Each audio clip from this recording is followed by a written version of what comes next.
Bonjour à tous et à toutes et bienvenue dans cet épisode de podcast Pourquoi tu lis. Aujourd'hui, je suis très contente d'être reçue chez Nicolas. Bonjour Nicolas. Bonjour Céline. Et je suis particulièrement contente parce que on va enfin pouvoir prendre du temps tous les deux pour parler littérature, parce que tu es un homme occupé, Nicolas. Parfois, souvent.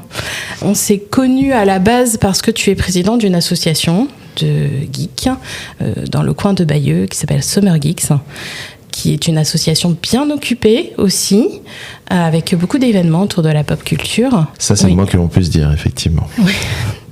Dont le but est de promouvoir justement la pop culture dans tous ses états, j'ai envie de dire, de toutes les manières possibles. La pop culture, c'est tellement riche que ne pas l'explorer sous ses différents médias, ce serait presque un crime. Je suis d'accord. Mais en dehors de ça, tu as également un travail à plein temps. Il paraît, ouais. Je prends des photos.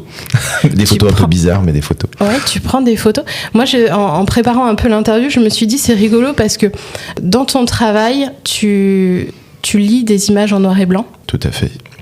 Et dans ton loisir, tu lis des images en noir et blanc. Oui, alors de plus en plus en couleur, mais effectivement du noir et blanc. Le noir et blanc ne m'a jamais effrayé et de manière générale, en photo, c'est ce qui m'intéresse le plus. C'est vrai que le noir et blanc, je trouve qu'il y a une profondeur de champ. La couleur parfois peut un peu aplatir ou parasiter un dessin ou ce genre de choses. Donc on est dans une forme de pureté que j'apprécie. Est-ce que tu peux du coup nous dire c'est quoi ton métier très précisément, parce que je ne saurais pas dire l'intitulé. Alors on va prendre son élan. Donc c'est manipulateur en électroradiologie médicale. Donc ce qui veut dire globalement la personne qui va vous dire ne bougez pas, ne respirez pas, vous pouvez retourner à l'accueil et patienter pour vos radios, c'est moi. Voilà, donc effectivement je pose dans le médical et c'est toujours plaisant. Ça permet aussi d'avoir un contact humain qu'on n'a pas forcément sur d'autres métiers dans le médical. Donc ça Et puis on est aussi en contact avec la technologie et il paraît que c'est un truc qui m'intéresse. On va y revenir. Et du coup, donc tu as un travail à temps plein, tu as une famille également à t'occuper, donc ça prend aussi pas mal de temps. De temps en temps, tu fais de la radio, tu fais des chroniques. Ça m'arrive effectivement quand des personnes me tendent le micro, c'est rare que je le refuse parce que c'est toujours intéressant d'échanger justement à travers le podcast ou en radio. C'est là où je kiffe en fait. Et du coup, toujours pour parler des sujets de pop culture. Toujours, parce que bon, c'est quand même mon sujet de prédilection et si je devais m'aventurer sur d'autres sujets, ça serait davantage sur la politique et je suis pas sûr que je sois très en accord avec beaucoup de monde. Oui, parce que tu es également conseiller municipal. Tu es toujours conseiller municipal ? Oui, tout à fait. Jusqu'à la fin du mandat là, qui approche.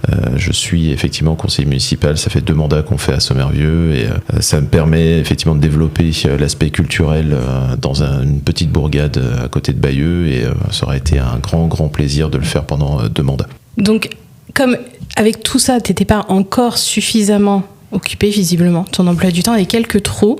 Tu as en plus un compte Instagram qui s'appelle Nippon. Bien au contraire. Avec moi, il faut toujours prendre son élan, j'ai l'impression. Oui, c'est ça. En plus, c'est en minuscule tout attaché, pour ceux qui voudraient retrouver ton compte Instagram, et je le mettrai en référence dans la description. J'aime bien, effectivement, les choses complexes, faussement complexes de mon point de vue, mais bon, c'est sûr que quand il faut taper les lettres, c'est un peu le bordel. Et donc du coup, sur ce compte Instagram, tu parles énormément lecture et plus spécifiquement manga. Ouais, la bande dessinée de manière générale. C'est vrai que le manga reste mon média BD préféré, mais la BD de manière générale c'est vraiment mon domaine de prédilection. Est-ce que ça t'arrive quand même de lire des romans ou pas du tout ? Malheureusement plus maintenant, il faut l'admettre, même si l'envie ne manque pas, parce que je pense qu'il y a plein d'œuvres à côté desquelles je passe à l'heure actuelle, et c'est d'ailleurs un côté un petit peu frustrant, surtout ayant été lecteur de romans à une époque. Mais le problème, c'est que maintenant, la lecture d'un roman j'ai tendance à tombé dessus, tout simplement, je vieillis. Et c'est vrai que réussir à me maintenir éveillé sur un roman, c'est compliqué. Donc c'est vrai que de ce point de vue-là, l'art séquentiel me convient mieux, même si je ne cache pas, effectivement, il y a quand même une petite frustration à ne plus pouvoir dévorer des romans comme je pouvais le faire dans mes jeunes années. Et néanmoins, quand on voit le nombre de mangas, de comics que tu lis, de bandes dessinées, t'es quand même un très très grand lecteur. Oui, après, c'est pas forcément à moi de le dire, mais c'est... en tout cas, effectivement, je dévore tout ce qui est BD, comics, manga. Je trouve qu'il y a tellement de richesses, il y a tellement de choses à découvrir. J'ai l'impression... mais c'est comme souvent, de toute façon, c'est un peu la pelote de laine. On tire sur un fil, on a l'impression que ce fil est absolument génialissime, et on se rend compte que la pelote, elle est juste énorme, juste à côté, tellement quand on commence à tirer dessus. Non, mais comme toute forme d'art, j'ai envie de dire, la bande dessinée est un art à part entière, et on a toute la richesse sous nos yeux, et il suffit de se baisser pour avoir satisfaction. Du coup, est-ce qu'on peut aborder le sujet principal de ce podcast, c'est-à-dire, Nicolas, est-ce que tu peux nous dire pourquoi tu lis ? Pourquoi je lis ?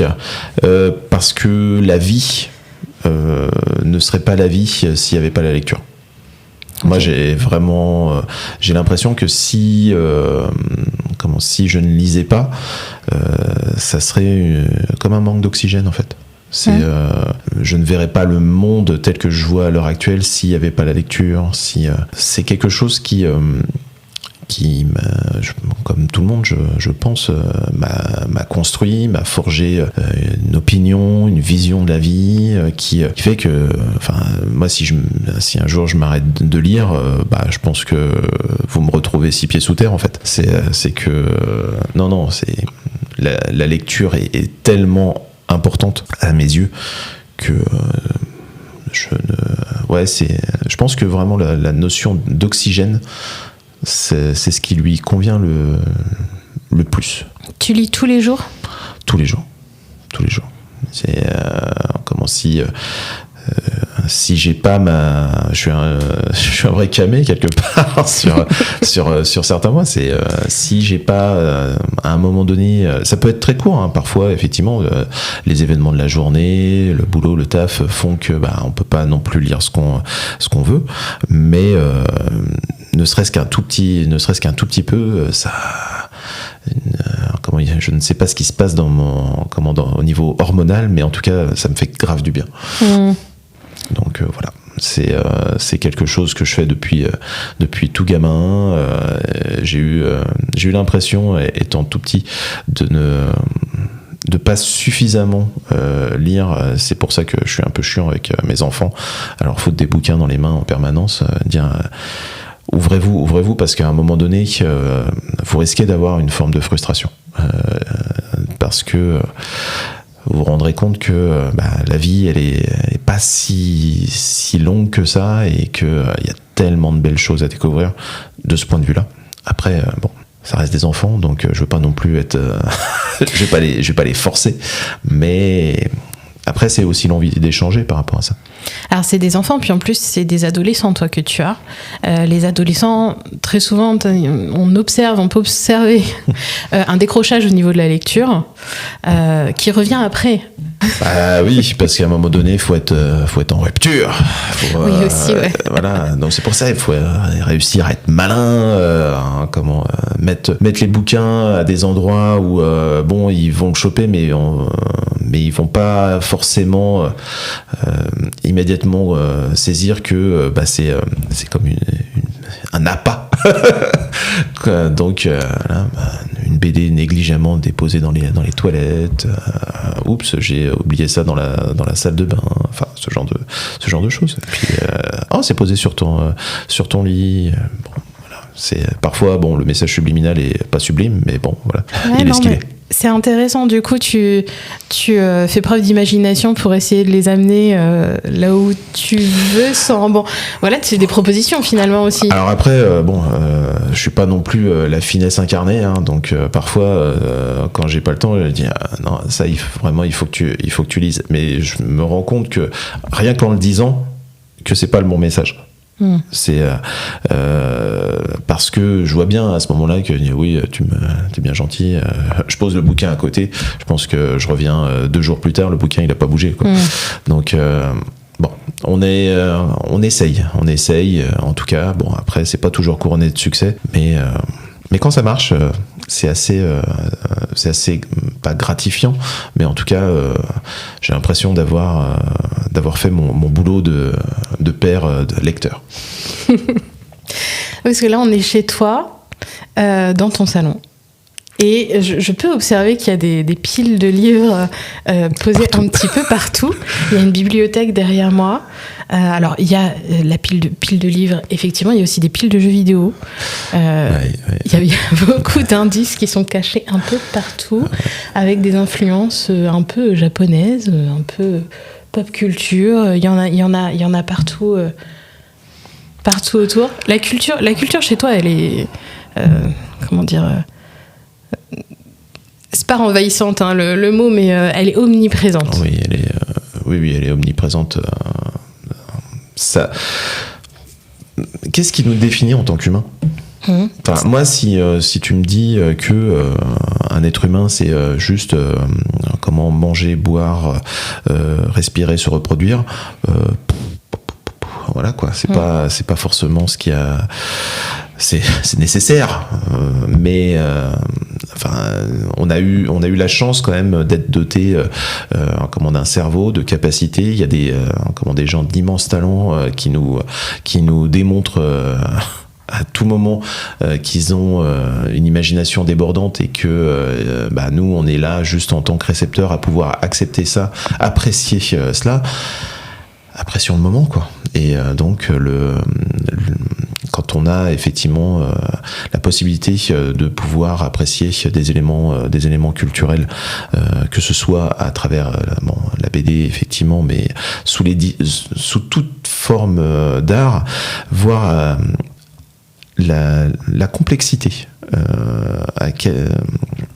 c'est difficile à matérialiser véritablement ma pensée de ce point de vue-là, mais il y a trop de richesse dans ce monde pour perdre du temps à ne pas en profiter. J'ai envie de dire. Et la vie est trop courte. Donc moi, voilà, si tous les matins je me réveille, effectivement, j'apprécie comment les œuvres de Mathieu Bablet, comment que j'ai le plaisir d'avoir sous les yeux. Ça me rappelle, c'est des rappels aussi permanents à des moments passés, avec des personnes, avec qu'elles soient encore là ou qu'elles ne soient plus là. Tout ça, c'est des petites pierres dans un jardin qu'on se construit petit à petit, et puis le jardin, t'espères à la fin pouvoir le laisser en pas trop mauvais état, pas trop caillouteux, et puis et en espérant qu'il soit utilisé par la suite. Ouais, et du coup, est-ce que tu vois ça, le fait que tu partages énormément, est-ce que tu vois ça aussi comme quelque chose que tu vas laisser au monde ? Alors ce serait un petit peu prétentieux quand même, je trouve, de dire d'aller jusque-là.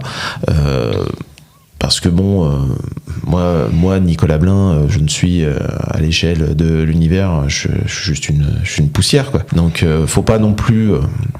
Mais disons, si moi, je me vois davantage comme une fourmi ouvrière, quoi.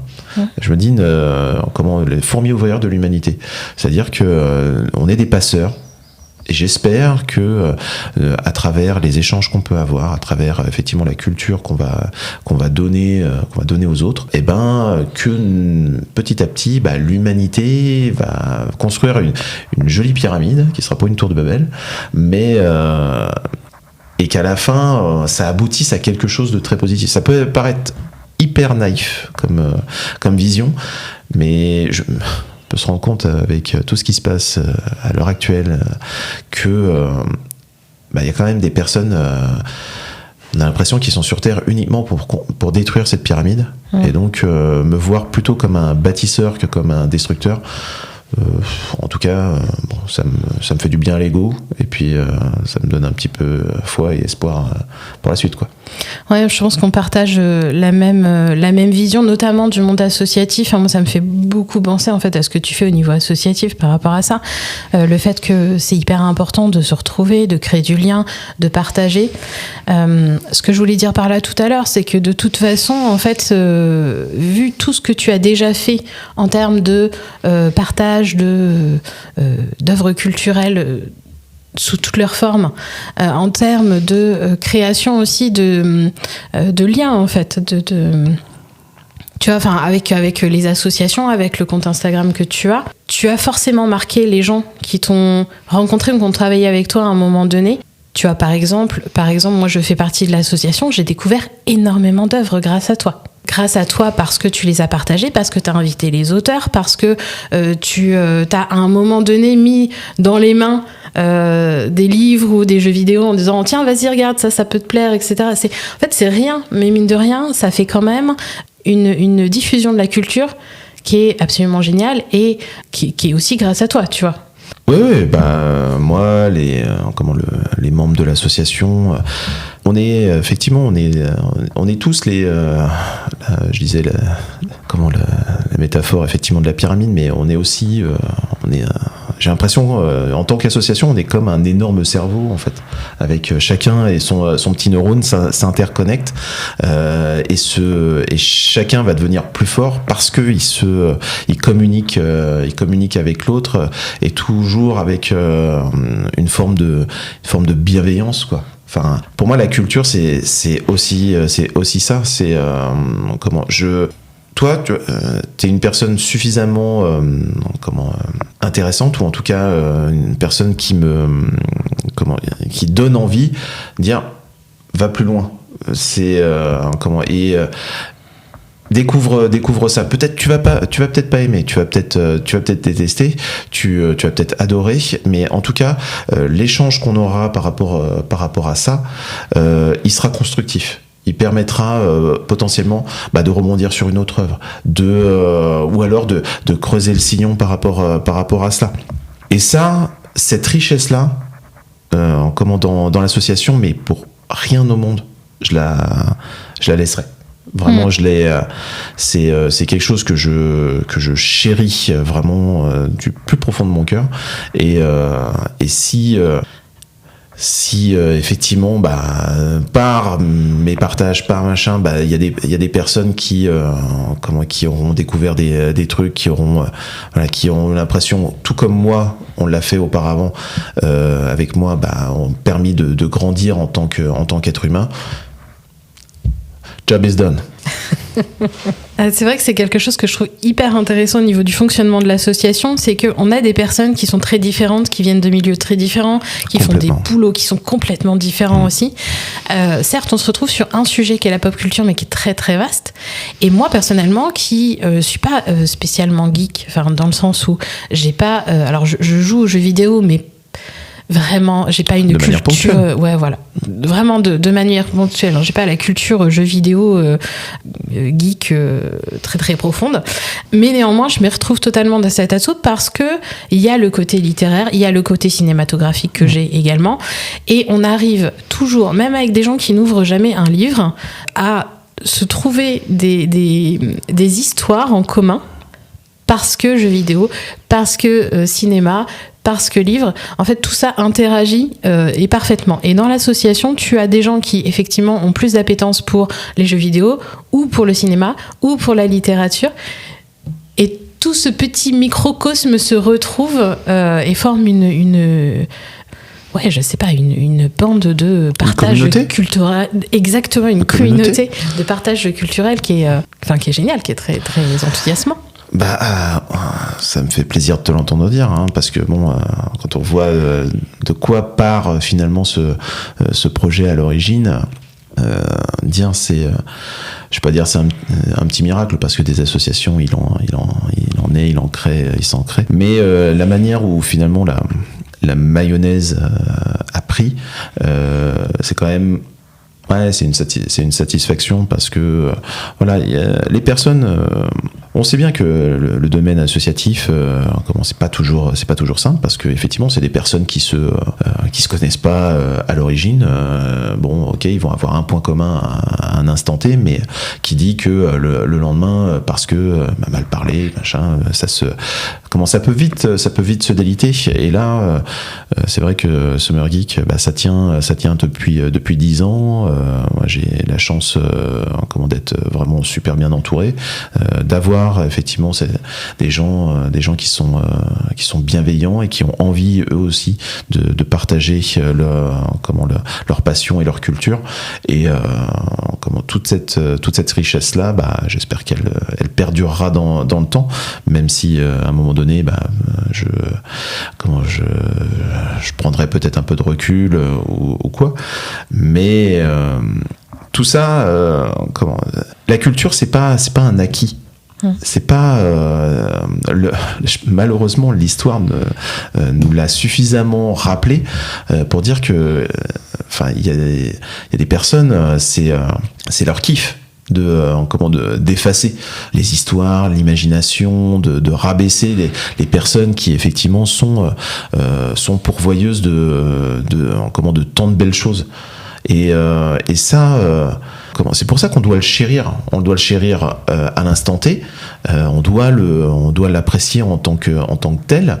Mais on doit aussi, on se doit d'être passeur par rapport à ça, parce que à tout moment on peut avoir des gens qui vont dans des bibliothèques et qui vont dire non, ça c'est pas bien, et puis le bouquin il disparaît, il est placé au pilon parce que un tel a décidé que non, c'est pas bien, il y a pas les bons mots, il y a pas les bonnes choses.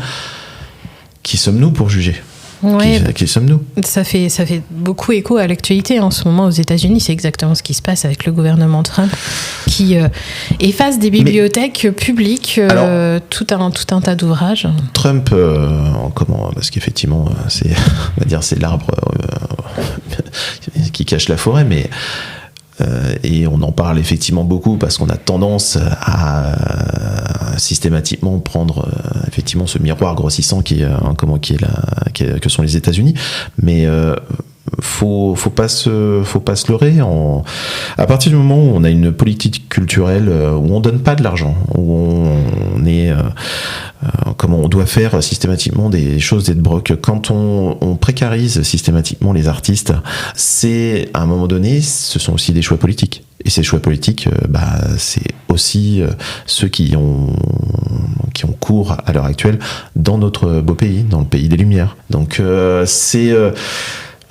faut pas regarder uniquement que chez le vilain voisin. Chez nous aussi, il y a des choses qui s'installent, des discours qui sentent pas bon, et ils sentent pas bon pour la culture. Et donc c'est pour ça, d'autant plus qu'il faut la chérir à l'heure actuelle. Et je pense que si on me donne un fusil, je serais vraiment une brêle. Mais je pense que les mots peuvent transformer une société. Et c'est pour ça qu'il faut les chérir. Ok, il y a plein de choses très intéressantes dans ce que tu racontes. J'aimerais bien revenir sur le fait que au début de l'association, donc toi tu es dans une petite ville. Je sais pas, Sommervieux, combien d'habitants? Sommervieux, c'est 1000 habitants. 1000 habitants. Tu arrives avec une association de geeks qui veut faire des événements autour de la pop culture. Ça se passe comment au niveau de l'accueil dans la population? Alors c'est ça, et en même temps il faut reprendre le prisme là aussi politique quelque part. C'est que à un moment donné, j'ai la chance d'être un élu de la République. On se décide à dire ça serait bien qu'on fasse un événement jeune. Tu peux pas faire quelque chose avec les jeux vidéo? On me dit je vais ramener des jeux vidéo sur une après-midi, puis on se rend compte que on peut élargir un petit peu le spectre, on peut parler bouquins, on peut parler dessin, on peut parler papati patata, et puis finalement arrive le premier festival Summer Geek, et dans un patelin effectivement donc il y a 1000 habitants, et vraiment avec une communication à 3 francs 6 sous, on réussit à faire venir 350 personnes dans une salle pendant une après-midi, une journée. Et c'est là où on se dit que il y a un besoin, et que ça doit pas être réservé aux grandes villes. Ce type de proposition. Donc après naît l'association en tant que telle, parce que des personnes sont intéressées par le projet, et puis petit à petit effectivement on propose ça, Festival Geekorama, et tout le team. Mais effectivement Sommervieux reste ça a été le point de base. Et c'est marrant parce qu'on voit une forme là aussi, quelque part, une forme d'évolution, 10 ans au passé. Et comme dans toute étape, comme dans tout événement culturel, on est passé par toutes les étapes. Forcément, les premières années, il y a la curiosité, puis après, il y a l'installation. Il y a aussi, à un moment donné, une forme de ronronnement qui fait que pour attirer le public à la culture, il faut parfois, je ne veux pas dire aller à l'encontre de ses idées, mais en tout cas faut être plus sexy que profond. Et ça c'est moi c'est un regret quelque part, que effectivement les gens ont tendance à être davantage attirés par la lumière que par la profondeur de ce qui est proposé. C'est ainsi, l'être humain est comme ça. Et je pense que je serais pas beaucoup mieux sur d'autres sujets.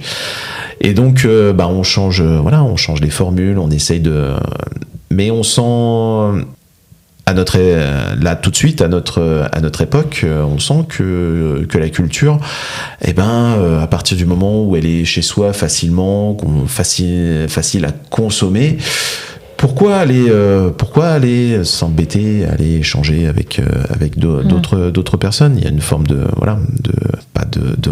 pas d'enfermement culturel, parce que je pense que les gens consomment de la culture, mais ont peut-être un petit peu moins cette envie de la partager.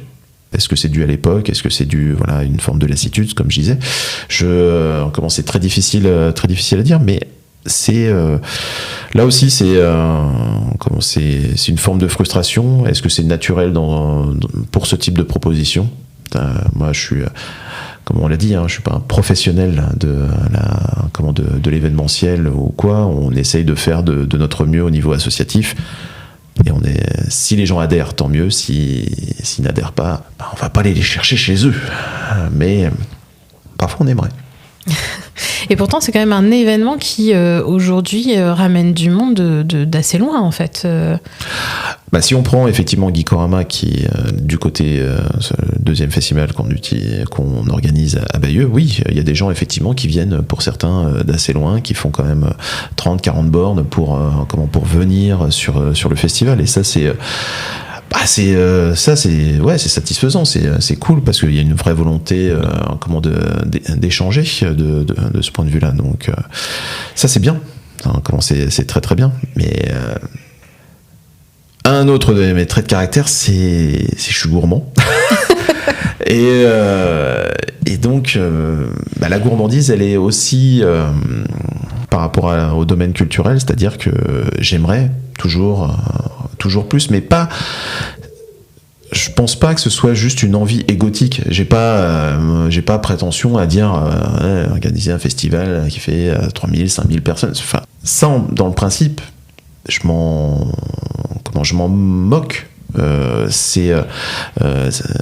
Hormis la viabilité financière du festival, parce que là je parle sous le contrôle du trésorier de l'asso. Qu'on salue.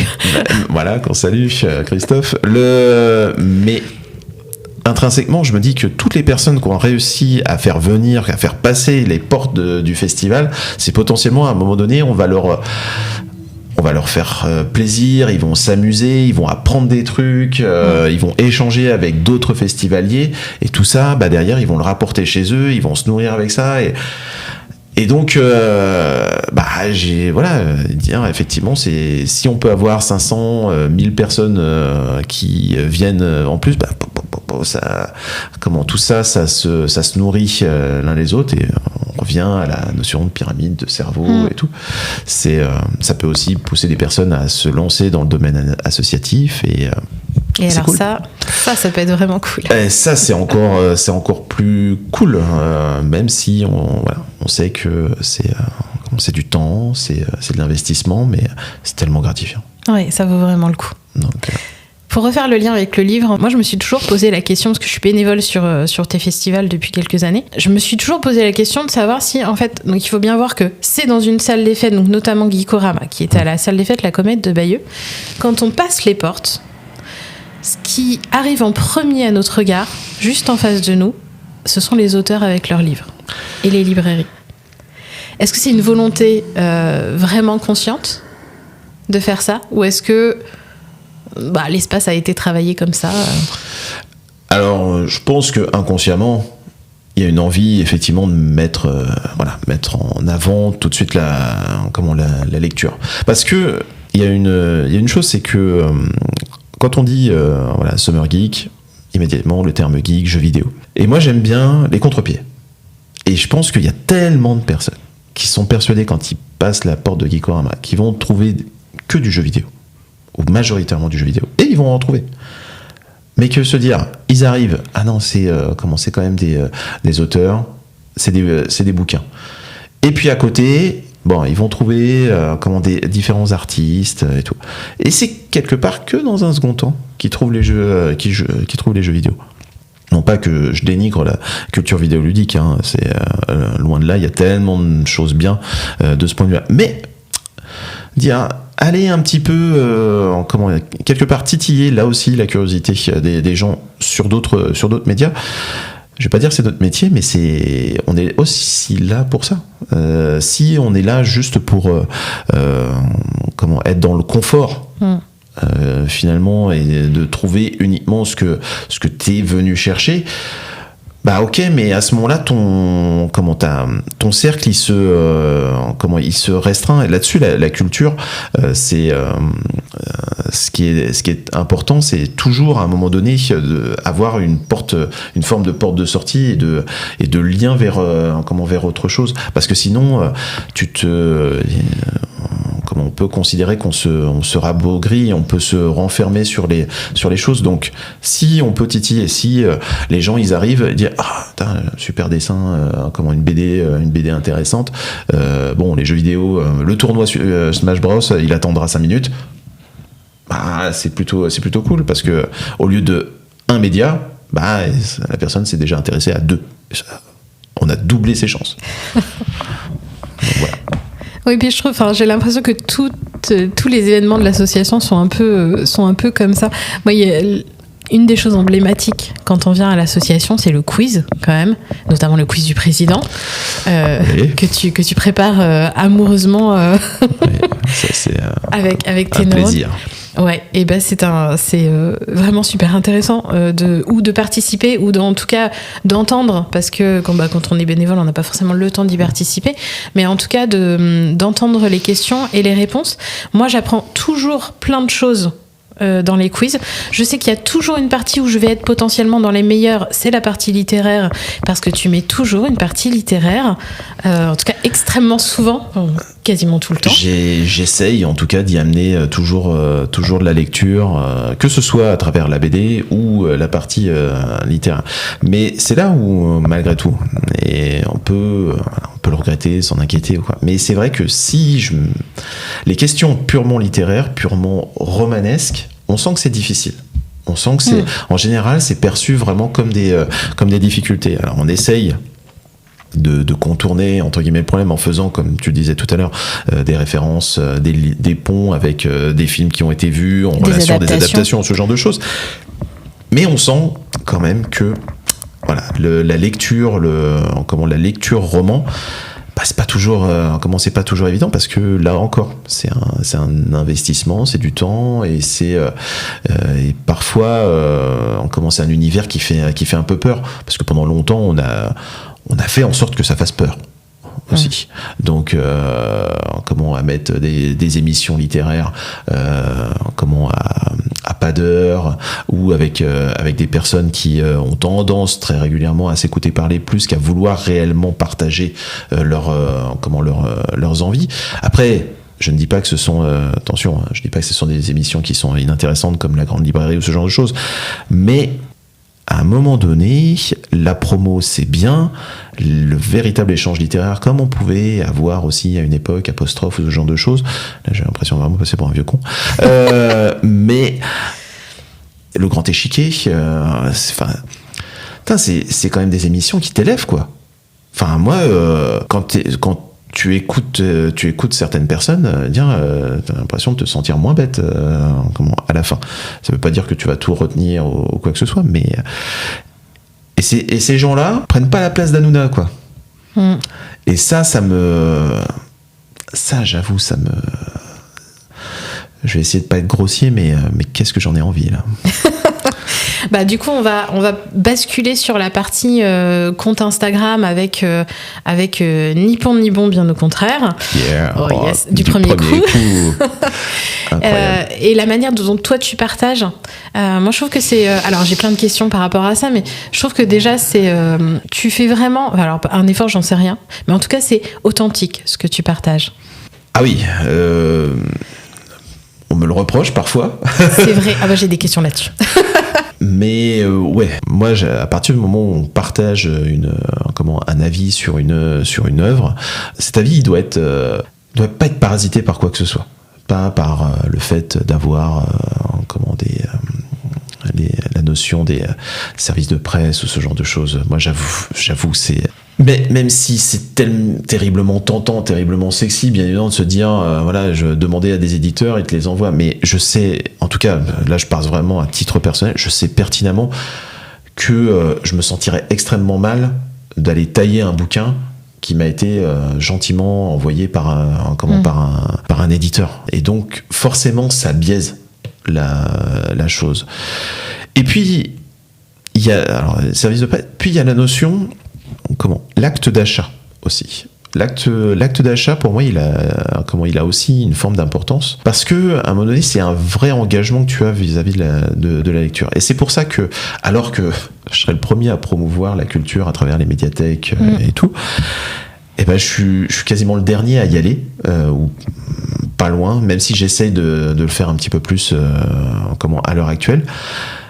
Parce que au moment où tu achètes le bouquin, tu mets t'y as mis une forme d'engagement, t'as bossé pour ça quelque part, et donc forcément l'implication, le fait de rentrer dans l'œuvre est d'autant plus important à mes yeux. C'est peut-être une vision capitaliste des choses, mais en tout cas voilà, c'est je sais que sur un bouquin qu'on va m'avoir prêté, où j'aurais récupéré à la médiathèque, j'aurais pas tout à fait le même regard de ce point de vue là. Même sur un livre qu'on t'a prêté, parce que moi je sais que le fait qu'on me prête un livre, j'y prête d'autant plus attention que c'est quelqu'un qui m'a volontairement prêté un de ses livres, tu vois. Alors le truc, c'est que les prêts, j'ai toujours parce que je sais qui me l'a prêté. En général, je connais la personne, je vois à peu près potentiellement ses goûts, et très régulièrement, j'ai envie de me détacher de l'affect que je peux avoir pour la personne, pour véritablement me plonger dans l'œuvre. Parce que là encore, me dire, je l'ai lu, j'ai trouvé ça potentiellement moyen, mais comme je sais que ça va être potentiellement, on va partager, on va en discuter par rapport à ça, je veux pas que ça soit, là encore, il y ait une forme de pureté de l'échange. Et donc, en général, quand on me prête un truc, j'ai tendance à...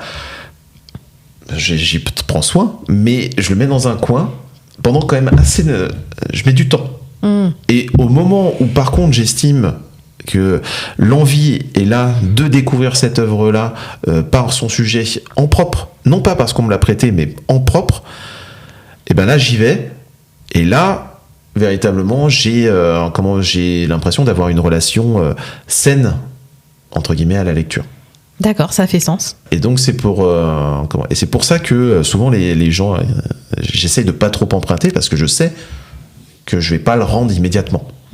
Parfois parce que plein de choses, machin, et tu te rends compte qu'au bout d'un moment, il était là.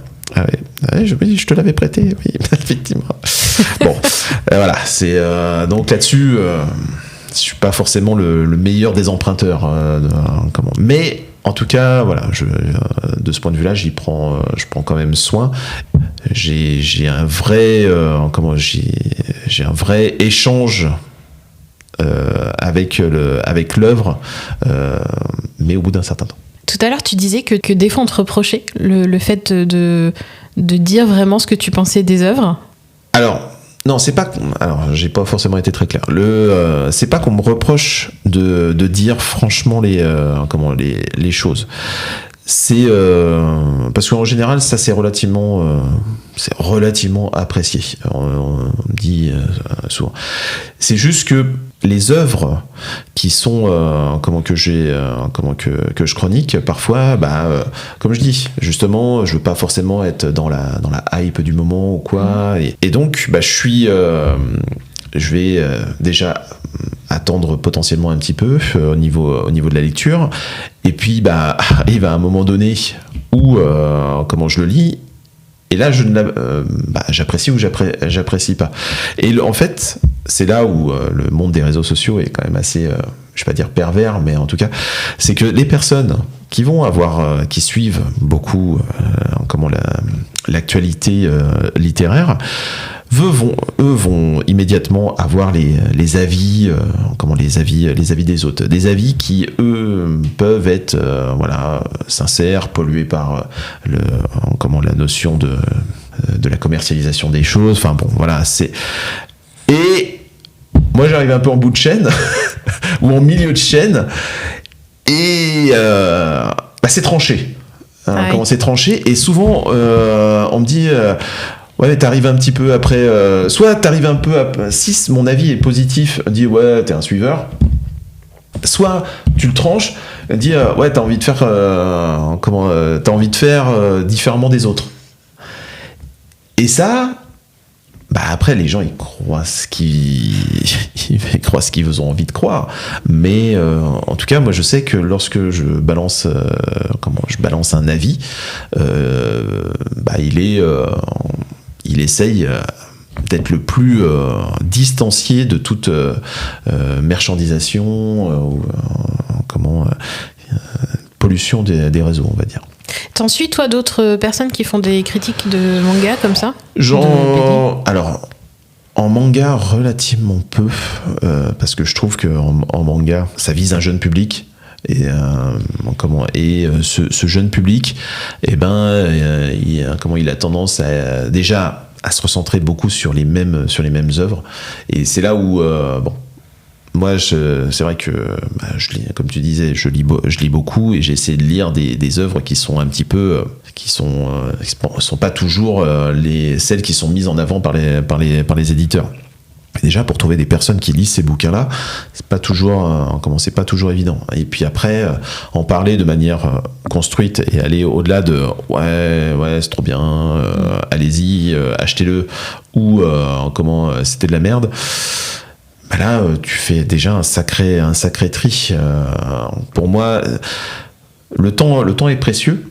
Donc, si je passe, je suis prêt à passer un petit peu de temps à écouter effectivement une chronique littéraire, mais il faut qu'elle soit faut de l'argumentaire, quoi. Faut du biscuit.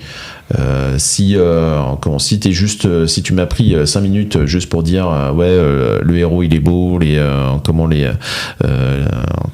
armures elles sont trop cool, et l'histoire a l'air plutôt chouette, mais bon, j'ai lu que le tome 1 et je suis pas sûr de lire la suite, ce qui est quand même, je vais pas dire l'essentiel des chroniques, mais en tout cas, voilà, c'est il y a peu de médias.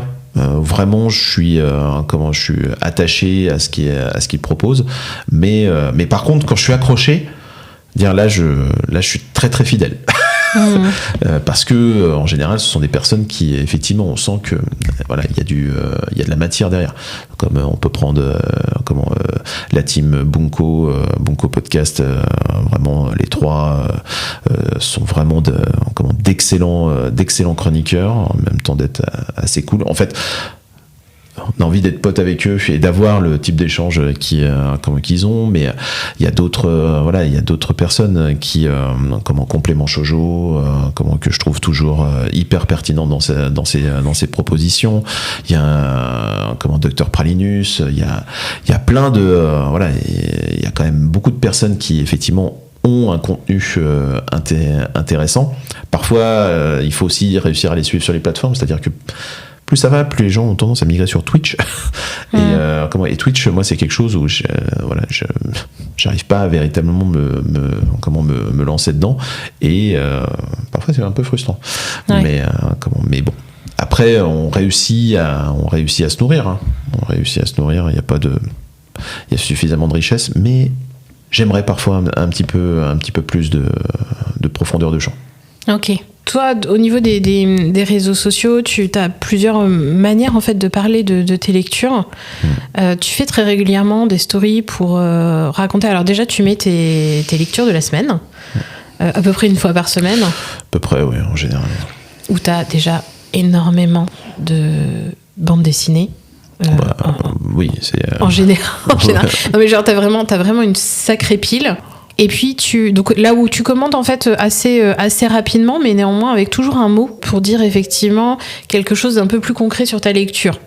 C'est pas seulement j'ai aimé, j'ai pas aimé, mais en fait à chaque fois, on sent que tu mets même rapidement une phrase pour décrire un peu ton sentiment, ta pensée. Des fois également tu permets aux lecteurs de pouvoir commenter avec toi. Par exemple, tu demandes est-ce que vous en avez lu, qu'est-ce que vous en avez pensé, etc. Et là on voit bien, moi c'est ce que je préfère aussi sur ton compte, je trouve ça super intéressant, c'est qu'on n'est pas toujours d'accord.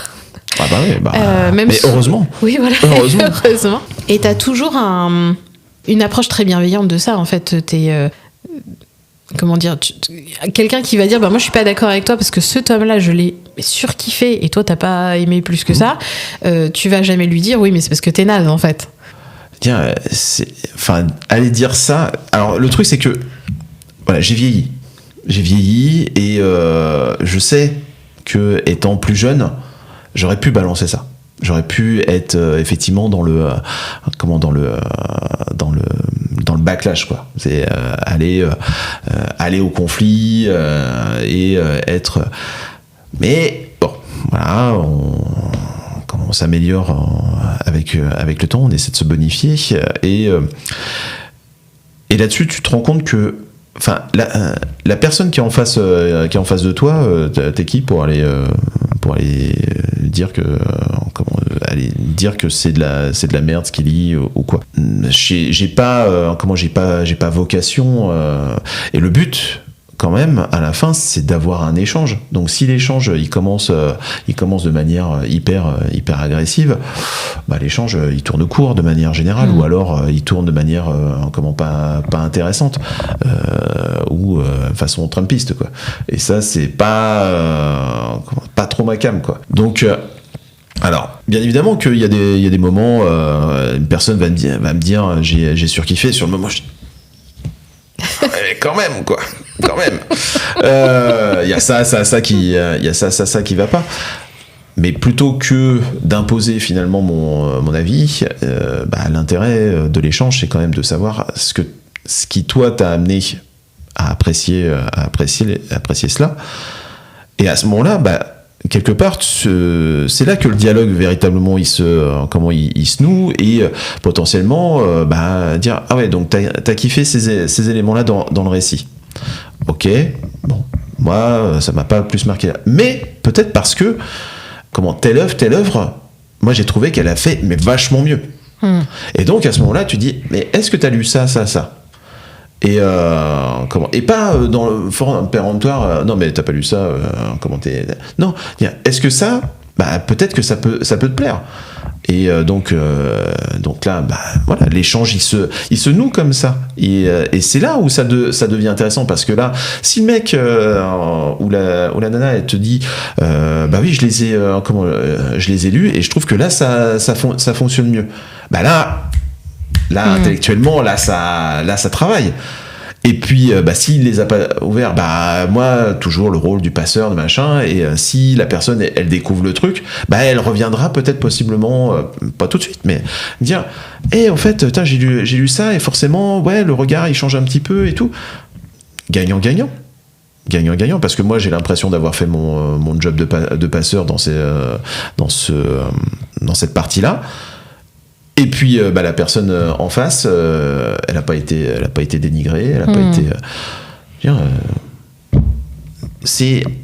va en revenir, hein, mais c'est la vie, elle est courte. Et putain, si on passe du temps à se taper dessus dans le domaine culturel,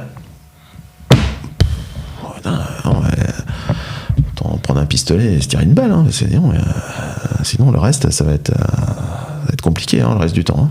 Dans tes contenus Instagram, tu fais aussi des lives qui sont plus trop maintenant. J'en fais quasiment plus, ou alors vraiment de manière extrêmement ponctuelle. À un moment donné, j'en faisais de manière ultra régulière, puisque effectivement, je faisais un live toutes les semaines. Mais alors le live, c'est une expérience qui est super cool. Vraiment en soi, mais elle est cool à partir du moment où il y a un petit peu de monde devant soi. Oui, c'est ce que j'allais te demander, c'est que du coup, est-ce que tu as le temps d'avoir ces échanges-là en direct avec les gens, tu vois ? Le truc, c'est qu'il faut trouver le bon curseur, c'est-à-dire qu'au départ, quand je faisais les lives, j'avais peut-être 10-15 personnes mais après, au moment où je les lance, on est en période pendant et post-Covid, donc là les gens sont vraiment dans l'appétit culturel et les échanges se nourrissent en permanence. En plus, voilà, au niveau éditorial, ça y allait, il y avait vraiment des choses très très cool qui sortaient, donc ça, il y avait un appétit. Le problème, c'est que c'est le défaut de la régularité, c'est que à un moment donné, il y a la lassitude. Il y a la lassitude, qu'elle soit pour moi et qu'elle soit pour la personne qui est en face, qui dit ouais, c'est bon, j'ai fait 3 à 4 lives d'affilée. À un moment donné, on va passer à autre chose, parce que on est aussi à une époque où il y a tellement de contenu que passer 1h30 à discuter, on a peut-être autre chose à faire, et ça se respecte complètement.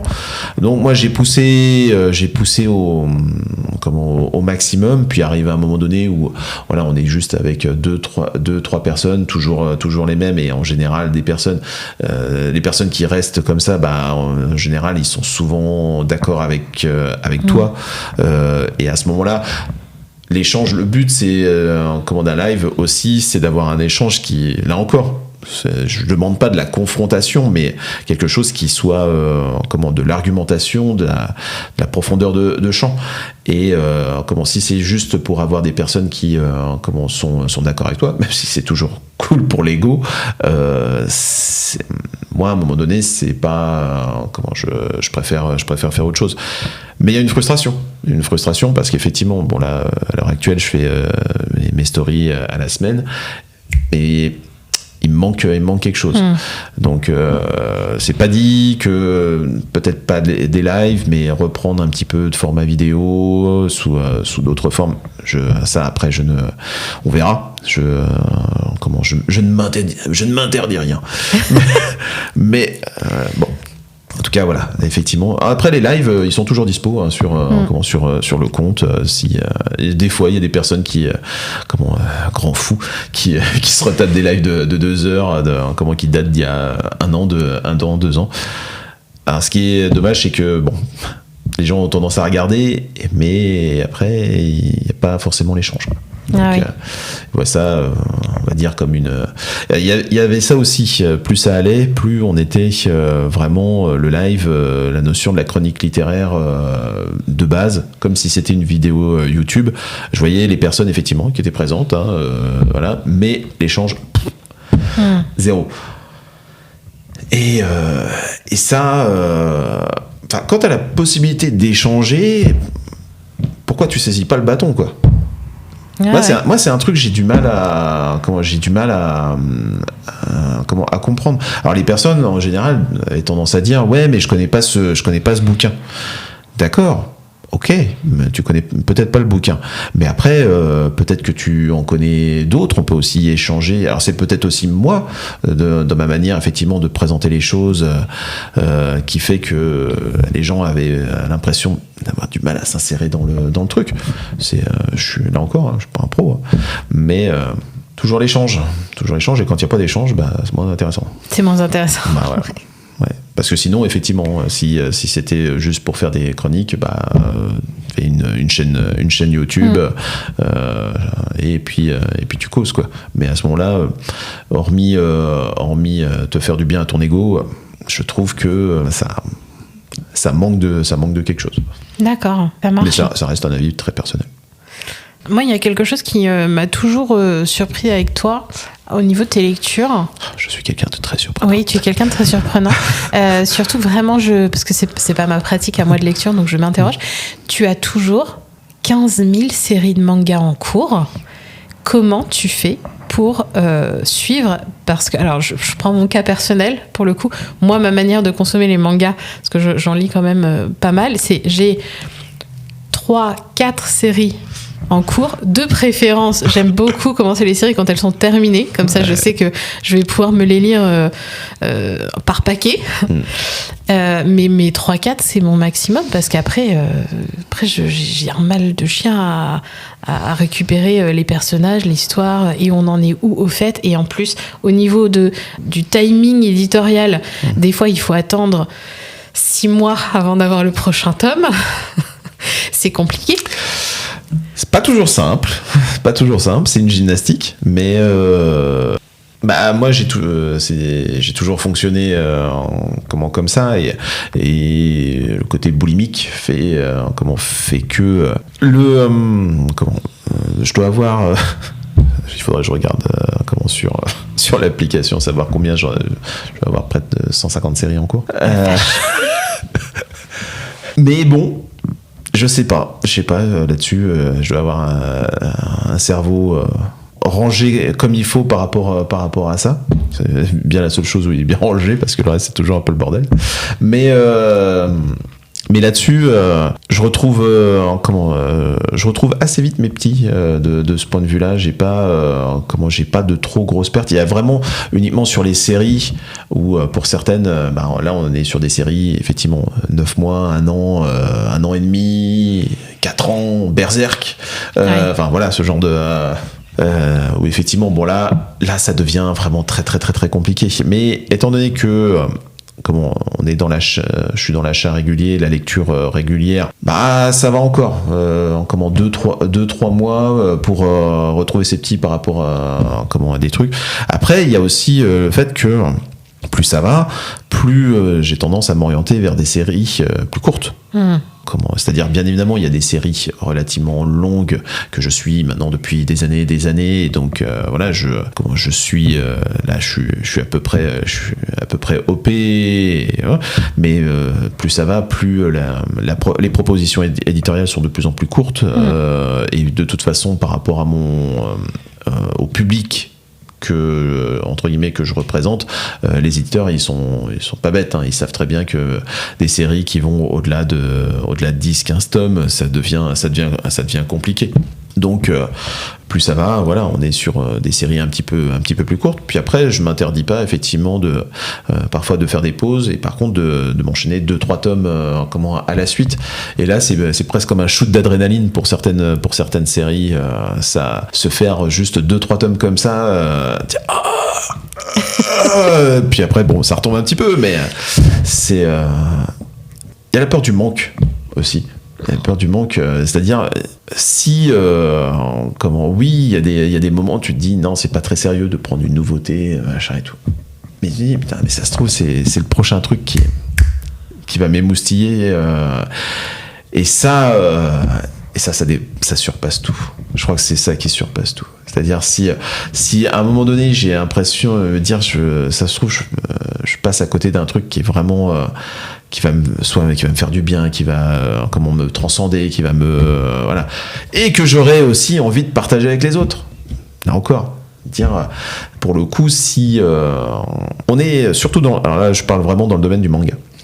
Le domaine du manga, on est quand même sur plus de 5000 volumes qui sortent à l'année. D'accord, sur l'ensemble du marché. Sauf que, et ça représente, je sais plus exactement les chiffres, mais je crois que ça représente 400 ou 500 séries dans ces, donc ça quand même, ça fait beaucoup. Sauf que ça fait beaucoup, et ça fait que malheureusement les gens sont perdus et ont tendance à s'orienter. C'est-à-dire que le marché du manga, quand même, c'est 10 séries qui représentent 70% du marché. C'est, et ça, je trouve ça triste. Et je dis, mais putain, et tout le reste, enfin, il y a quand même plein de trucs là-dedans. Enfin, c'est pas possible. Alors, bien évidemment, il va y avoir des choses qui sont médiocres. Il va y avoir des choses qui sont juste là pour faire du fanservice ou quoi. Mais dedans, enfin, c'est comme dans une mine. C'est à un moment donné, ok, tu vas avoir beaucoup de cailloux, mais tu vas avoir des diamants. Donc ces diamants, faut aller les chercher.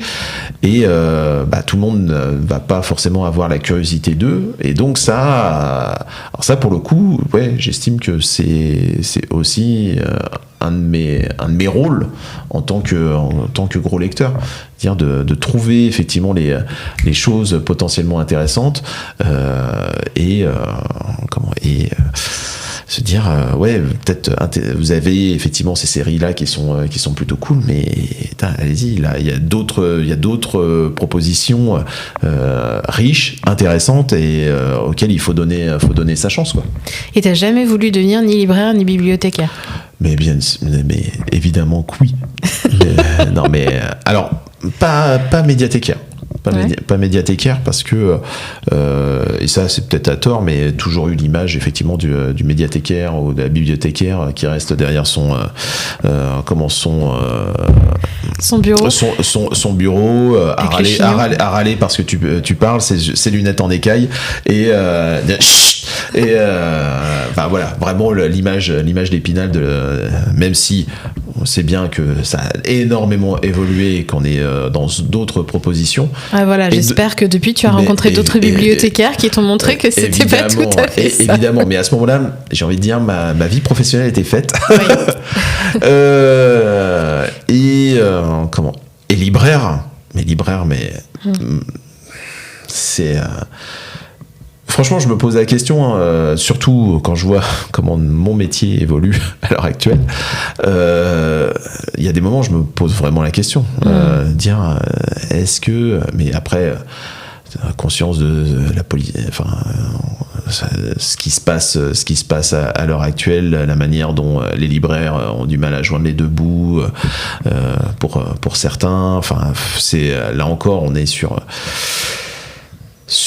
des éléments qui malheureusement viennent parasiter la belle idée de base que peut être un libraire, mais tellement. Et c'est pas dit qu'arrivé à un moment donné, quand les enfants partiront de la maison, se dire est-ce que pas une reconversion, mais essayer de trouver quelque chose qui puisse coller avec cet appétit pour le livre. Là, comme ça, j'ai pas d'idée qui vient, mais peut-être que ça germera et ce sera peut-être un beau projet, ou pas. Ou peut-être que ça n'existera pas. Et puis, ça restera une belle idée. Ouais, en tout cas, j'ai aucun doute sur le fait que tu vas réussir à trouver quelque chose pour t'occuper et de manière plaisante et pour faire du partage de culture. Ça, même si ma chère est tendre parfois le regrette, je pense qu'elle a conscience qu'elle a un drôle d'animal à la maison et que elle est il y a des traits de caractère qui sont difficiles à effacer. Tu as dit plusieurs fois dans l'interview là que la vie était trop courte, qu'il y avait énormément de choses à découvrir et que du coup c'était un peu frustrant peut-être parce que tu n'avais pas le temps de tout découvrir, de tout faire, de tout lire.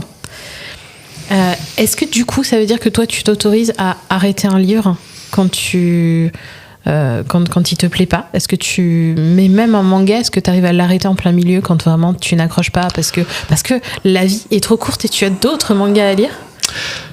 Alors, arrêter un bouquin vraiment au milieu, non. Je vais au moins à la fin du bouquin. Parce que déjà, une bande dessinée se lit quand même plus rapidement qu'un roman. Donc, j'estime que je peux faire quand même l'effort. Il faut vraiment qu'on soit vraiment dans une lecture plus que médiocre pour que je m'arrête en plein milieu. C'est peut-être arrivé 2-3 fois. Donc, c'est vraiment... mais j'essaye au moins d'aller jusqu'au bout. Parce que là aussi, je me dis, je ne supporterai pas qu'on m'oppose... en argument si je dis effectivement mais est-ce que tu as lu jusqu'au bout? Parce que ça se trouve effectivement peut-être que jusqu'au bout il y a peut-être des choses.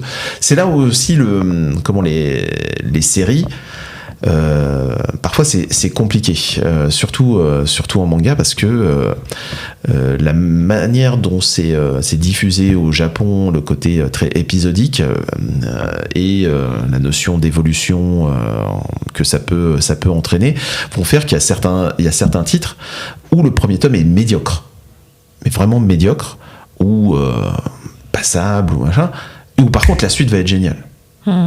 Moi, il y a des séries qui sont plus que chères à mon cœur, qui sont dont le premier tome a été une lecture limite pesante, et où je me dis, mais si jamais je m'étais arrêté à ça, à côté de quoi je serais passé? Typiquement, la première série qui me vient par rapport à ça, c'est une série de Naoki Urasawa, c'est 20th Century Boys, qui est une série par ailleurs formidable. Moi, le premier tome, 3 fois, il a failli me tomber des mains, parce que trop de personnages, parce qu'une situation pas forcément d'une clarté absolue. J'ai dit, je vais pas y arriver. Et là, paf, deuxième tome, bam, bam, bam, bam, et là, Urasawa a réussi à t'embarquer. Et c'est pas la seule. Donc, du côté du manga, c'est très difficile pour moi de m'arrêter à un seul tome, parce que parfois, comme on parlait des diamants tout à l'heure, parfois la couche de terre, elle est bien épaisse. Mais je me rends compte, plus ça va, forcément, les choses s'affinent. Et par contre, très rapidement, je réussis à déterminer si la lecture que je suis en train de lire va être quelque chose d'assez entre guillemets optionnel, si on peut appeler ça comme ça, ou vraiment riche. Et donc après, c'est un pacte que je passe avec moi-même. C'est-à-dire, est-ce que à ce moment-là, j'ai envie juste d'un petit divertissement? Oui, non. On passe à autre chose. Par contre, si c'est quelque chose où j'ai l'impression que ça va matcher entre nous, il est hors de question que je le lâche. Même si, à un moment donné, la qualité se détériore. Parce que c'est presque un contrat que j'ai l'impression de passer avec l'auteur de l'œuvre qui est en face de moi. Parfois, ça amène à vraiment de grosses déceptions par la suite, hein. Parce qu'on se dit, quand même, t'avais quelque chose, t'avais de l'or dans les pattes, et t'en fais ça. Ça peut être extrêmement frustrant, mais dire au moins l'œuvre, à un instant T, elle m'a apporté quelque chose, elle m'a nourri. Après, t'as les séries où par contre, c'est du pur divertissement. C'est ceux en général que je mets juste à la sortie parce que je suis un grand maniaque, hein, quand même, hein, dans l'histoire. C'est j'ai mes bouquins, j'ai un bouquin qui m'attend juste à la sortie de de ma salle de boulot. Et comme on est dans un boulot un peu cyclique où il y a une autre personne qui est dans la salle pendant que machin là, moi je suis collé à la porte à attendre que mon collègue ait terminé, et je suis en train de me lire. Et là, en général, dans ce genre de cas, il faut des œuvres effectivement qui te demandent pas trop d'investissement émotionnel. Ou alors je prends des risques, parce que des fois j'ai mes collègues qui disent, mais pourquoi tu pleures quand tu... Non mais ça va bien. Ah ouais, toi t'arrives à pleurer en public comme ça avec ouais. Moi, il y a des œuvres qui me. Je suis extrêmement lacrymal de base, et moi, il y a des œuvres. Je suis. Si le sujet il pique là où il doit piquer. Banco, 100%, comment les mouchoirs et tatati et tatata. Je me ressaisis vite quand même. J'essaye. J'ai des patients quand même, merde. Mais alors des fois les patients ils pensent que il est vraiment très attristé que j'ai mal au dos. Non, en fait, c'est pas tout à fait ça. Donc si jamais vous passez une radio du côté de Caen un jour et que le manipulateur arrive un peu ému, vous lui demandez ce qu'il vient de lire parce qu'apparemment c'est que c'était vachement bien et que c'était un peu émouvant. Ouais, non, mais ça m'est arrivé il y a pas si longtemps que ça. C'était avec une série de Shuzo Oshimi, qui est vraiment spécialiste des relations parentales, on va dire, et toxiques essentiellement, pour bien faire. Et on commence sur sa série Welcome Back Alice, le 6e tome. J'ai l'impression que c'est comme si l'auteur était à côté de moi, il avait posé sa main et dit je te comprends. et là. Ah ouais. Le torrent et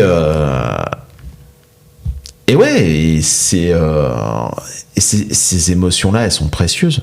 Enfin, pourquoi se retenir? Pourquoi il y a des gens pas pleurer, bonhomme, où je dire non, un titre il t'émeut, point. On va dire que c'est basico-basique, mais parfois, le basico-basique, on devrait retourner au basico-basique, mais bon. Tout à fait. Il y a un truc que tu viens de dire là que j'ai trouvé super intéressant, c'est tu disais j'ai l'impression que l'auteur il est à côté de moi et qui dit je te comprends. Et je trouve ça assez magique, moi, de toute façon, en termes généraux, avec la littérature, avec la culture en général, de se dire c'est quand même quelqu'un qui potentiellement, si c'est un manga, l'a écrit à l'autre bout du monde, dans une autre culture, et qui arrive à te faire ressentir cette humanité commune, cette compréhension. On est tous des humains, on reste des humains. C'est pas parce que t'es jaune, noir, femme, homme. Bien évidemment, on a chacun des spécificités, mais à 90%, on est les mêmes. Hein. Donc, je vois pas pourquoi, effectivement, un mec, à l'autre bout du monde, il me ferait pas ressentir des émotions, qui sont celles basiques d'un être humain. À travers son écriture, à travers son talent, à travers son... C'est quelque chose qui est tellement fragile, qui est tellement... l'écriture, pour qu'elle soit... qu'elle bascule... c'est vraiment une ligne de crête, quoi. Il y a des moments, le too much peut vite arriver, comme le rien et de l'autre côté du versant.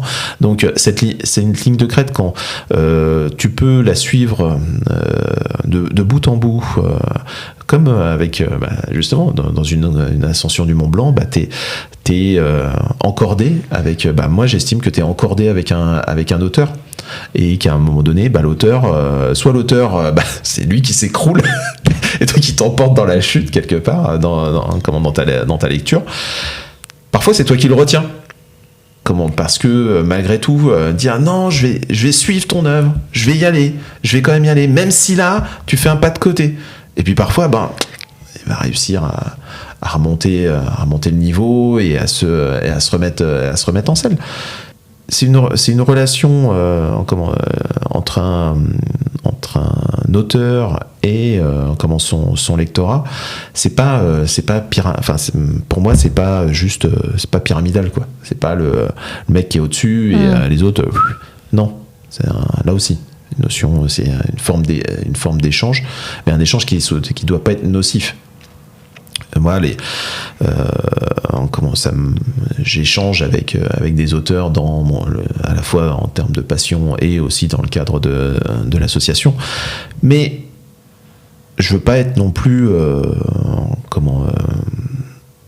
intrusif, pour pour deux choses, c'est-à-dire que parfois malheureusement connaître un auteur c'est pas forcément la meilleure chose pour véritablement apprécier son œuvre derrière, parce que malheureusement voilà, il y a des auteurs qui sont pas forcément des gens très très sympathiques, mais ça veut pas dire qu'ils font pas du travail de qualité, mais quand tu commences à les connaître ça peut être compliqué, donc parfois je me laisse une espèce de cordon de sécurité de ce point de vue là, et d'un autre côté je me vois mal un auteur et lui donner des conseils, tu devrais faire ci, ça.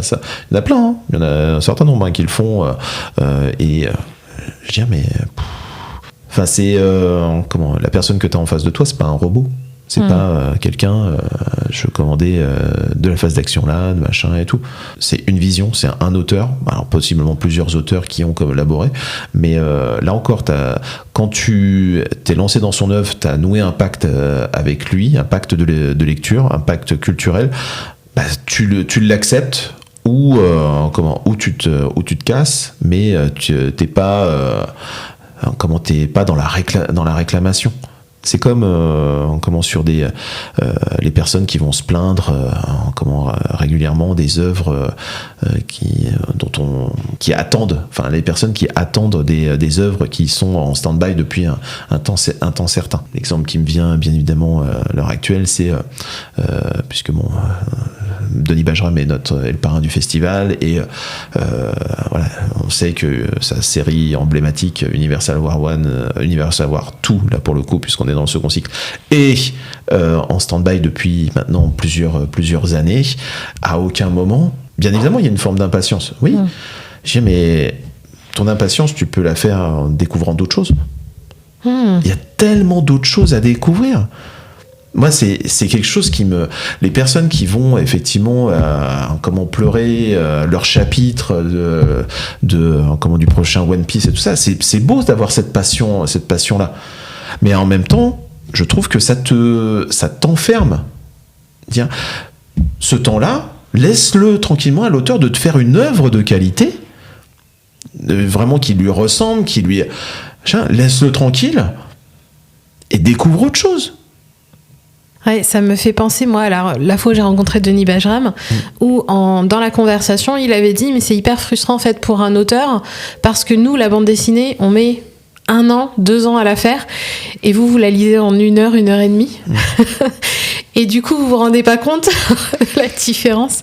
Et c'est vrai que ce soit, enfin, de tous les auteurs, hein, que ce soit même les auteurs de romans, des fois, qui écrivent un bouquin de 500 pages, et il y a des gens 15 jours après la sortie qui sont là, ok, et la suite, c'est quand ?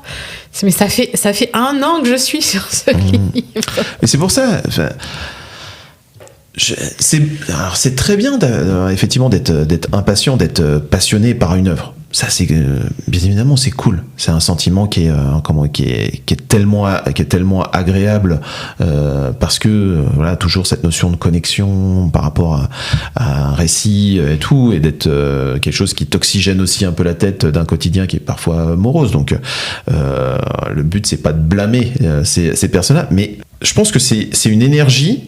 La frustration que tu nais du fait que le reste de l'œuvre n'est pas disponible, tiens, mais transforme cette énergie pour découvrir d'autres trucs.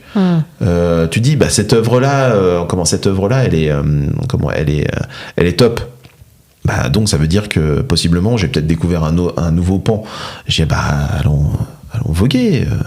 Et à ce moment-là, on a une multitude de genres qui en plus ont tendance à se nourrir les uns les autres de plus en plus, donc ce qui fait que c'est quand même difficile de pas trouver du biscuit à l'heure actuelle. Alors parfois ça peut faire peur, parce que on en revient tout à l'heure à effectivement les mangas 10 séries pour 500, mais parfois plonger dans l'inconnu, ça veut pas dire non plus forcément être déçu au bout du chemin. Et j'ai toujours l'impression qu'une œuvre, même si elle est médiocre, elle t'apporte quelque chose quand même. Justement, elle va t'apporter, si elle est médiocre, elle va t'apporter une compréhension de qu'est-ce que tu n'aimes pas. Les gens, j'ai l'impression que maintenant, il faut qu'ils soient sûrs à 100% d'être séduit par quelque chose. Sinon, on fait autre chose. Oui, On passe à côté. Quitte, des fois, moi, je trouve, à s'auto-persuader qu'ils ont adoré, parce qu'ils ont investi. Parce qu'ils ont investi du temps. Ouais. Alors que non, tu peux avoir investi du temps dans de la merde, et c'est pas grave. C'est pas grave, parce que juste à un moment donné tu t'es face à quelque chose, tu prends 5 minutes de réflexion, hein, c'est pas non plus, tu vas pas rester 3 heures à être en mode penseur de Rodin, tu dis qu'est-ce que j'ai retiré de cette de cette œuvre, du colonne plus, colonne moins, et effectivement parfois est-ce que j'ai regardé potentiellement cette œuvre ou j'ai lu cette œuvre dans les conditions qu'il fallait pour les... Parce qu'il y a ça aussi, alors c'est peut-être davantage sur les formats audiovisuels, mais regardez des séries qui demandent parfois beaucoup d'ampleur avec du mauvais matériel, ça n'a pas été pensé pour ça en fait. Donc à ce moment-là, tu peux pas apprécier l'œuvre dans son dans ce qu'elle peut réellement t'apporter. Et ça aussi, ça a un côté extrêmement frustrant. Faire de la lecture rapide, il y a aussi un truc, tu vois, ça fait plusieurs fois, je me dis, j'écoute de plus en plus de podcasts, et je dis, mais justement, la frustration que j'ai par rapport à des romans, je pourrais très bien les écouter. Il y a de plus en plus de romans qui sont enregistrés. Et ça, j'arrive pas à passer le pas. J'arrive pas à passer le pas parce que là encore, si l'œuvre elle a été pensée non pas pour être écoutée, mais pour être lue, c'est quand même qu'il y a une raison. Ouais, alors moi je milite beaucoup pour les livres audio parce que j'adore ça et ça me permet de lire encore plus. Ouais. Mais est-ce que tu considères que c'est lire à ce moment-là ? Oui, je considère que c'est lire. Après, mais de la même manière que je considère que t'as pas de hiérarchie de lecture entre un manga, une bande dessinée, un roman de telle époque ou un roman contemporain, etc. Mais oui, je considère que c'est lire parce que c'est avoir accès à une histoire qui a été avec les mots vraiment qui ont été écrits pour cette histoire.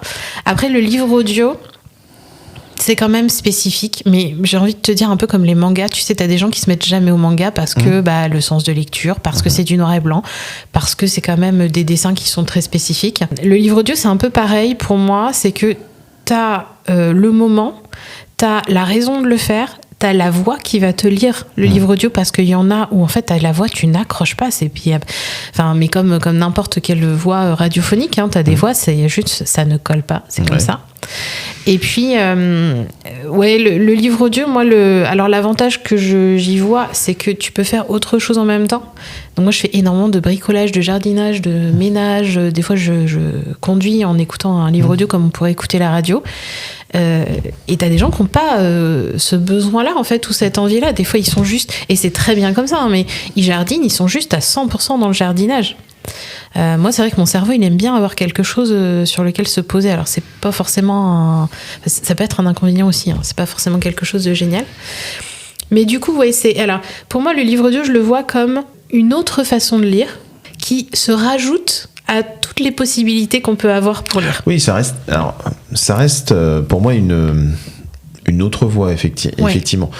Comme tu le dis si bien, effectivement, pour des personnes qui, alors moi, plus du côté de la santé, mais des personnes, malheureusement, qui ont de plus en plus de difficultés à lire, ou ce genre de choses. Moi, j'aurais tendance à avoir ce prisme un peu plus médical, des formations personnelles. Oui, non, mais ce qui est vrai. Hein. Mais rien que le fait se dire, parce que moi j'en ai jamais écouté, hein. Donc après là, le mec il juge sans jamais avoir essayé véritablement. Ah, quoique non, peut-être pas, parce que je crois que j'ai déjà écouté du Sherlock Holmes en audio. Et j'imagine, t'as quand même toujours un fond sonore derrière. Eh ben non, t'as pas toujours un fond sonore. T'as pas toujours un fond sonore, parce que de mon souvenir, de ce que j'avais écouté, t'avais toujours quand même une petite nappe derrière, et pour moi déjà ça quelque part c'est une forme d'orientation, de mettre du son sur une lecture, je sais pas, il y a un truc qui fonctionne pas, mais effectivement comme tu le dis, c'est un élément alternatif, mais pour moi c'est c'est pas l'expérience optimale de découverte du neuf. Oui, ce que je comprends bien. On est déjà à 1h30 d'interview, c'est absolument passionnant. J'avais juste une dernière question qui me taraude là depuis tout à l'heure. C'est le mec qui n'en laisse pas placer une en fait. Non, au contraire, on a abordé énormément de sujets, c'est super. Moi, j'aimerais bien savoir comment est-ce que tout ça a commencé. Parce qu'en fait, au tout début de l'interview, tu as parlé très rapidement du fait que tu avais été frustré de ne pas avoir assez de temps pour lire quand tu étais jeune. Tu es d'une génération qui a découvert les mangas pas à la naissance. Clairement. Donc du coup, j'aimerais bien savoir, c'est quoi ton rapport à la lecture depuis que t'es petit ? Comment c'est venu et comment cette passion pour les mangas, mais les comics aussi, est venue ? Est-ce que t'as démarré avec la BD franco-belge ? C'est pas... Moi, j'ai une histoire familiale pas toujours simple, mais comme dans toute expérience, on en retire des choses positives et négatives. Moi, ça m'a permis d'avoir deux versants, on va dire. C'est-à-dire que moi, la lecture, elle est venue d'un côté avec du franco-belge, à fond les ballons, effectivement, tout ce qui est Astérix, Spirou. Moi, mon père avait une très très belle édition des Astérix. J'adorais ces beaux bouquins c'est les éditions Rombaldi qui je me rends compte maintenant, je dis putain, mais je les ai maltraités quand même ces bouquins là, et alors que quand on voit le coût que ça représentait pour l'époque, mais enfin bon, et ça m'a permis effectivement de découvrir pas mal de choses côté franco-belge de ce point de vue-là. Gaston Lagaffe, vraiment le cœur de la franco-belge, Tintin évidemment. Tintin. Voilà, j'ai de ce point de vue-là, voilà, de beaucoup la franco-belge. Et d'un autre côté, j'avais ma mère qui elle voulait que je lise vraiment de manière très très régulière, mais je ne la voyais pas suffisamment à mon goût. Mais en tout cas, systématiquement, quand j'avais le Mickey Parade, Super Picsou Géant, toutes les propositions américaine, on va dire, de bande dessinée qui régulièrement m'attendait quand je la voyais. Et j'ai l'impression d'avoir un espèce de trésor de lecture à chaque fois. Donc voilà, les aventures de Picsou, les propositions de Don Rosa et tout ça, Donald, les Mickey de manière générale. Donc ce qui fait que voilà, moi j'avais les deux mamelles qui me nourrissaient, mais qui me nourrissaient jamais assez, mais parce que voilà, le gars il est boulimique, hein, donc donc j'ai relu des dizaines de fois ces éléments-là. J'ai d'un côté comme de l'autre. Et donc après est venu le moment où on dit ça serait quand même bien de lire un petit peu de roman, et donc là on lit les grands classiques. Alors parfois pas tout à fait à l'âge où il faut les lire aussi, parce que on dit faut lire ça. Malheureusement pour le coup, au niveau de l'éducation nationale, j'ai pas forcément eu beaucoup de chance, parce que j'ai jamais eu une prof qui me pousse à la littérature. Alors déjà des profs où la bande dessinée, no way, oui. Ce n'est pas de la littérature, évidemment, c'était quasi obligé. Moi je me souviendrai toujours du regard extrêmement condescendant de ma prof quand j'étais en couloir en train d'attendre. J'étais en train de lire Akira à ce moment-là.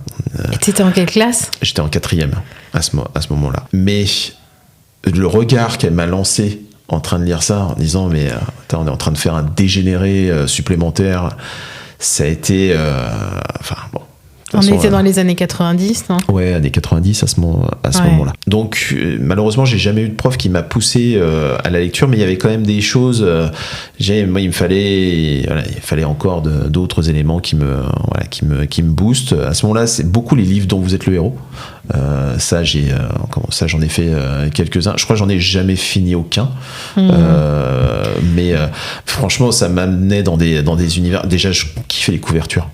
Les couvertures étaient géniales. Parfois, l'histoire en soi était un peu pourrie, mais la couverture, elle valait son pesant de cacahuètes. Je kiffais ça. Et et donc, ouais, au niveau des romans, on te dit, certains amis, certains lecteurs, et il y en a pas beaucoup à ce moment-là, parce que pareil, hein, malheureusement, à cette époque-là, t'as des lunettes à l'école, tu peux pas faire beaucoup de sport, ou alors tu te les fais démolir rapidement. Et pourtant Dieu sait que c'est précieux. Et dit va dans ton coin, va prendre des bouquins au CDI. Et là, tu commences à prendre un peu tout et n'importe quoi, un petit peu dans tous les sens. Et tu découvres 1984, tu découvres du Jane Austen, tu découvres tu prends un petit peu tout, et c'est là où je disais les romans à ce moment-là, je vois bien que c'est des trucs qui me prennent vraiment au cœur, mais la lecture est tellement longue. Par rapport à ça, que ça en est frustrant. Donc, et quand derrière tu trouves aussi de la satisfaction et que tu apprends aussi plein de choses avec la BD, alors parce que malgré tout, je suis désolé, mais moi Astérix, ça m'a encore, ça m'aide encore pour des éléments géographiques ou quoi, même si c'est beaucoup de choses à remettre. Historiquement, c'est pas tout à fait, mais voilà, il y a plein de choses que malgré tout, Tintin a appris beaucoup de choses. Enfin, j'ai appris énormément de choses à travers malgré tout la BD. Donc je dis je vais faire mon beurre avec la BD pour apprendre des trucs malgré tout. Et je continue encore. Il y a beaucoup de séries que je prends parce que leur aspect didactique est hyper intéressant. Et puis arrive effectivement, comme je disais, le moment où le manga débarque. Alors manga il débarque, moi pour ma part il débarque avec Akira. Et là Akira Akira c'est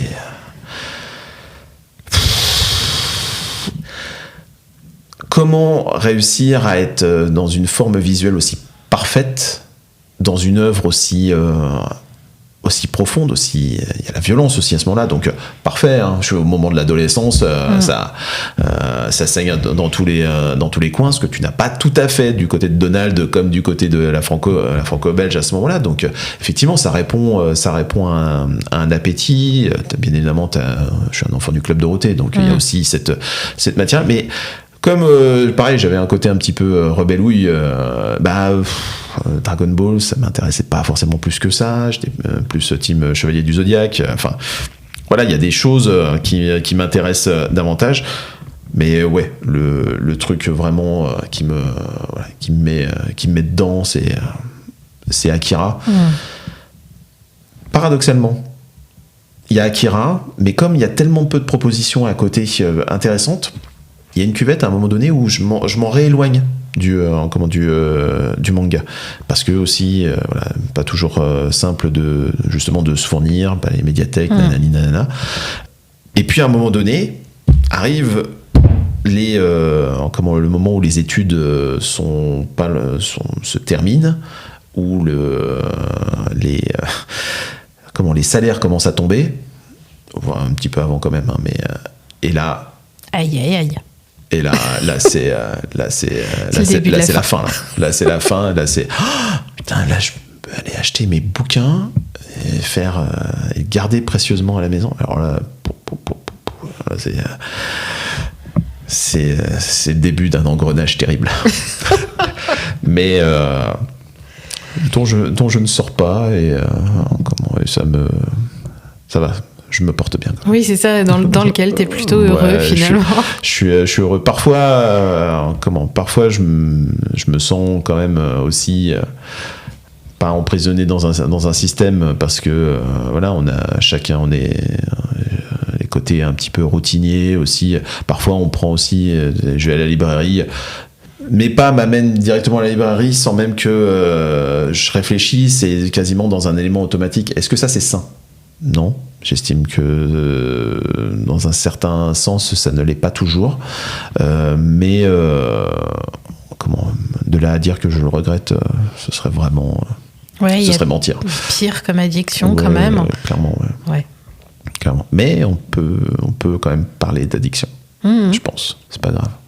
Je suis un junkie heureux. Oui, ça va. Au niveau de la santé, ça...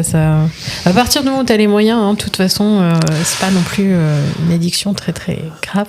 Ouais, alors après, moi, il y a beaucoup de personnes, effectivement, qui ont du mal à comprendre que je revende mes bouquins. Ah oui. Ça, c'est pour certaines personnes, c'est...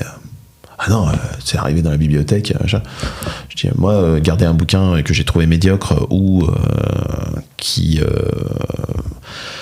Là aussi, le passage, moi, je préfère que le bouquin que j'ai peut-être apprécié, mais pas non plus, qui n'est pas placé sur un autel, moi, je préfère 1000 fois qu'il soit dans une bibliothèque de quelqu'un qui va l'apprécier, peut-être le passer là aussi par la suite, plutôt que comment le conserver joliment, précieusement, dans la bibliothèque et dire oh, vous avez vu, je le laisse ce titre-là. Oui, puis en fait très rapidement avec les mangas en plus, c'est un manque de place de toute façon.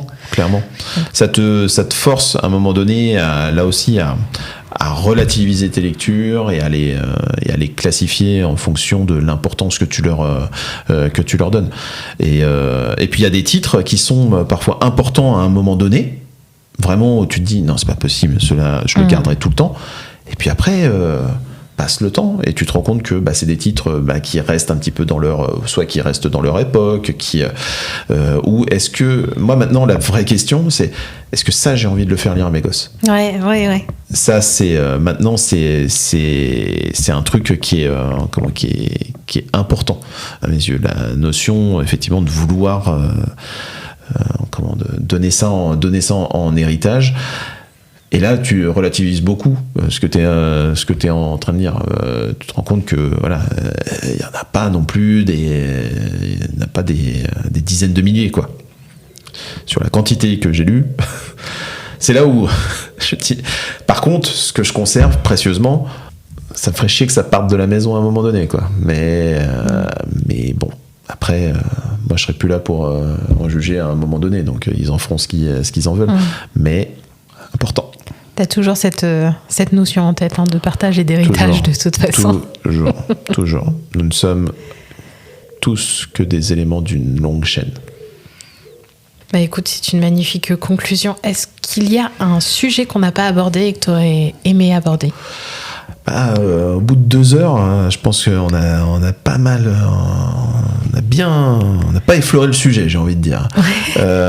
Mais non, je pense là comme ça tout de suite, je pense qu'on a bien défloré le sujet. C'était passionnant de pouvoir échanger comme ça. Oh, quel plaisir.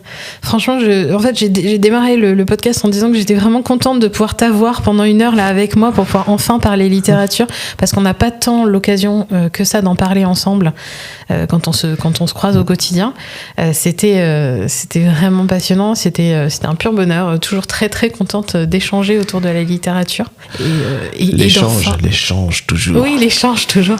Et d'enfin pouvoir t'avoir toi de manière privilégiée pour pouvoir échanger autour de cette thématique. Toujours un plaisir. Écoute, un immense merci de m'avoir reçu chez toi pour parler livres. Avec grand plaisir. Et puis si j'écouterai les autres propositions avec passion, parce que je pense qu'effectivement cette proposition-là de podcast sur la lecture et la manière dont les gens vivent leur passion lecture, c'est là aussi c'est tout simplement enrichissant. Donc ça c'est vivement les prochains épisodes, j'ai envie de dire. Écoute, c'est fait pour... Pas sûr que celui-là je l'écoute parce que je m'insupporte à m'écouter, mais... Te réécouter toi pendant 1h45, ça va être... Il y a des personnes qui aiment ça, hein, qui adorent ça. Je dis, non, c'est pas trop ma cam. Hein. C'est rare quand même d'aimer sa propre voix. Bah écoute, on va s'arrêter là. Je te remercie encore une fois pour cet accueil. C'était vraiment très chouette. Je te dis à très bientôt. Avec grand plaisir. Et puis, eh bien, je vous souhaite de très belles lectures à tous et à toutes. Je vous dis à une prochaine dans un épisode de Pourquoi tu lis.